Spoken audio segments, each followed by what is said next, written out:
Hey guys, what's up? MadSeason here, back with another video for you. In patch 7.1, you can now solo the Siege of Orgrimmar boss Galakras, which makes this entire raid soloable. So in this video, I thought I'd go over how to solo all 14 bosses, since some of them aren't as straightforward as you would think. Keep in mind that this guide is for the base normal difficulty. The same strategies apply for heroic and mythic modes, but due to the bosses just having more health, you may run into some mechanics that you won't see in this video. I'll still mention important things that you'll find handy for running it in mythic mode, but just keep in mind that this video is more aimed towards the base normal mode. And as a point of reference, I'm doing this as an eye level 851 Guardian Druid, so while my DPS is low, I have a lot of survivability and self-healing. So if you have anything similar to that, you should have no problem on normal mode. And if you're only looking for specific bosses, check the description because I'll have some timestamps set up for you. You can of course find this raid at coordinate 7244 in the Vale of Eternal Blossoms in Pandaria. And the first boss on our list is Immerseus. This guy is a little complicated. He'll have a corruption bar that starts at full, and when you drain his health to 0, he'll retreat into a pool and send out 2 different puddles.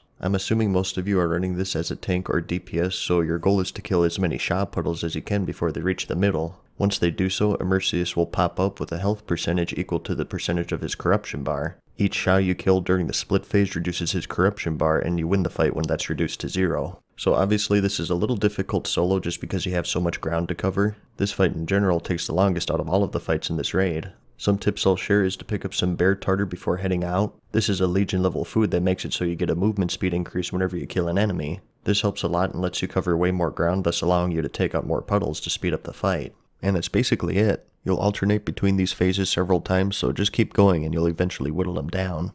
This is a fight that's still pretty tough in mythic mode. Due to how long it takes, it's likely that he'll enrage before you can take him down and he'll hit you for 3 million damage. The only way to get past this really is to get lucky puddle spawns and to get as many as you can. Anyways, the next fight is the Fallen Protectors. Thankfully this one isn't nearly as long as Immerseus. The only thing you need to worry about is killing all 3 of these guys at the same time. If you don't, they'll heal for 20% of their life and just prolong the fight, so try to save your cooldowns for when they get fairly low. You will get stunned a lot, so you should also save your crowd control breakers. Other than that though, make sure you kill the ads when they pop up and you'll be good to go. The next fight is Norushen's Trial. To reach it, head over to the mines by sticking on the right hand side along the hills. This one is pretty straightforward. Throughout the fight you'll have a corruption level and the boss takes less damage the more corruption you have. Normally to get past this you have to click on the glowy orbs around the area, but when you're solo the boss doesn't have anything to attack so he despawns. So if you are solo, you just have to soldier through it and DPS the boss. Just stay out of stuff and you should eventually take him down. The last boss of this wing, the Sha of Pride, is a DPS check. If you don't kill him within 40 seconds, he'll permanently imprison you until you die. So this is going to vary in difficulty depending on what difficulty you have it set to, obviously. So flasks, potions, heroism drum, DPS food, bring everything you can to try to burn him down as soon as possible. There is an alternative to this though, and that's the fact if you're a tank spec he won't use the stun on you, so you can just do it that way if you want. After you take him down, you'll arrive on the coast of Durotar where you have to take out some cannons. Just activate the nearby bombs to destroy them.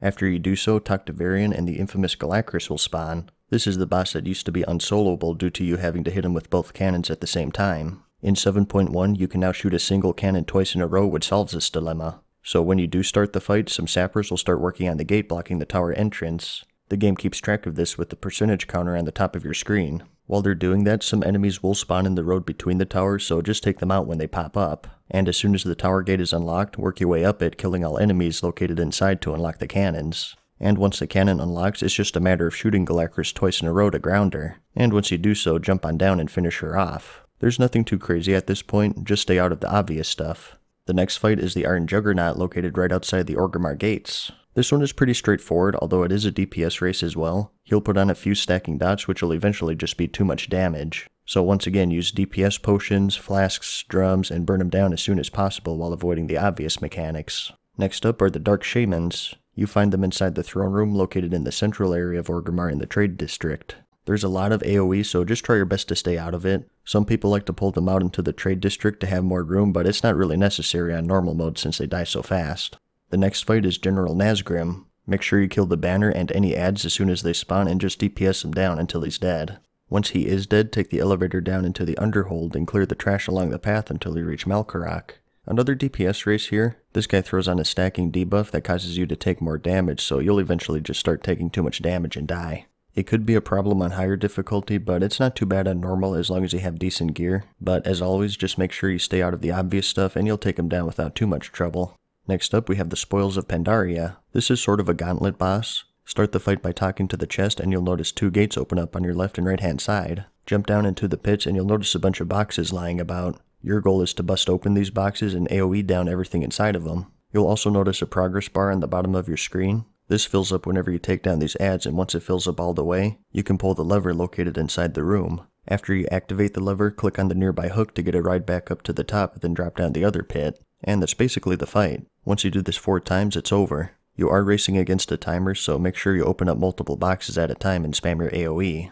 The next fight is Thok the Bloodthirsty, who by the way is now tameable for all of you hunters out there. On normal mode, this one's pretty simple. You just burn him down pretty much. On heroic and mythic modes though, you may run into a phase where a jailer appears and Thok will go berserk. Once that happens, you need to kill the jailer, loot his key, and then open the cage. Like I said, I didn't reach this phase on normal difficulty, but it's something you may have to worry about if you are indeed doing this on a higher difficulty setting. Anyways, the next boss is Siegecrafter Blackfuse. The only thing noteworthy about this guy is his assembly line. In this fight, you'll notice some conveyor belts surrounding the main platform. On these belts, gadgets will spawn, and if you don't take them out, they give the boss a 90% damage reduction shield for 20 seconds. Normally you have people jump on the assembly line to take out the gadgets, but obviously you can't do that solo, so you just gotta burn down the boss. It's not a huge deal though, since it only lasts for 20 seconds. It's more annoying than anything else. Other than that though, just stay out of the fire and the buzzsaws and DPS them down.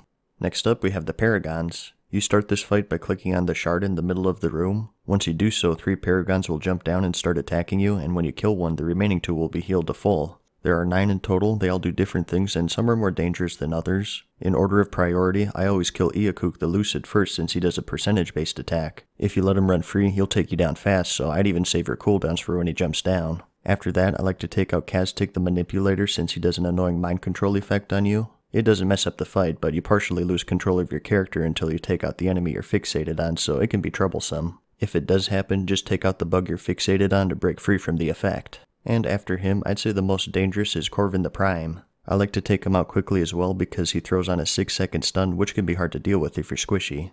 Other than that though, the main thing to look out for is the Amber Regeneration. Once they cast this, you have 10 seconds to break them out of it before they regenerate to full health. It's not a big deal on normal, but once again, it could be a problem on harder difficulties. And the last fight of this raid is of course Garrosh Hellscream. Surprisingly, he's one of the easiest, at least on normal difficulty. Pretty much just DPS him down and make sure to take out the weapons he spawns because they can get out of control if you don't take care of them. The only thing you have to worry about in this fight are the iron stars on the left and right hand side of the room. He'll periodically send engineers to activate these stars, so to avoid this, just drag him near one of them and take out the engineers as they spawn. You only need to take out one as long as you stay on the correct side of the room. He does have multiple phases, one of which he'll send you into a dream world where you have to run a short timed gauntlet where the goal is to reach him and kill him. It's pretty hard to get lost, so just follow the path, making sure to kill all enemies along the way. And once you aggro him, stay out of his smashes and just DPS him down. And after that, it's back to the same old business as the previous phases. And that's pretty much it. You've now soloed the Siege of Orgrimmar.